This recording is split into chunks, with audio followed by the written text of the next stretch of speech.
All right, folks, this is the fifth and final video for section 1.4. So if you'll go down in your notes, we're going to talk about the discriminant. So the discriminant formula is b squared minus 4ac. Let me put an arrow on that so you don't think it's a negative. And so b squared minus 4ac, do you recognize that? B squared minus 4ac is the inside of the square root on my quadratic formula. So if you know the quadratic formula, you automatically know what the discriminant is. All right, so if the inside of my square root is positive and it's a perfect square, then we're going to have two solutions and they're going to be rational. And rational is another fancy word for fraction.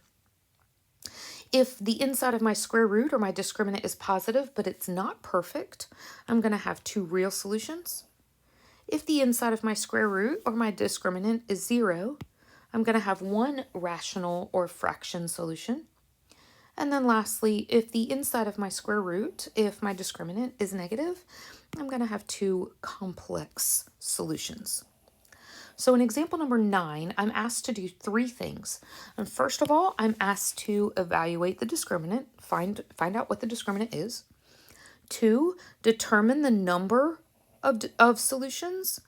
And then 3, tell whether the solutions are going to be rational, irrational, or complex. And irrational, you could also say real. Okay, so for part A, we're just using the discriminant here. So remember, that's the inside of the square root. So this is going to be b squared minus 4ac. Here's my b squared minus 4ac. That's going to equal 0 when you do the math. And so when the discriminant is 0, I'm going to have one rational solution. Now for letter B, the first thing I need to do is rearrange, just like I did in the quadratic formula. My discriminant, b squared minus 4ac, it's going to be 1 minus 4 times 3 times 5. And that's going to be 1 minus 60, which is a negative 59. Since that's negative, I'll have two complex solutions. And then letter C, once again, rearrange it so that you have the standard form. Your b squared minus 4ac is going to be 36 minus 4 times 2 times negative 7. When you do the math on that, it's going to equal 92. This is positive.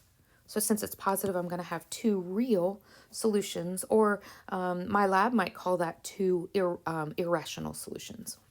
Okay? All right, folks, that wraps up section 1.4. Stay tuned for the next section.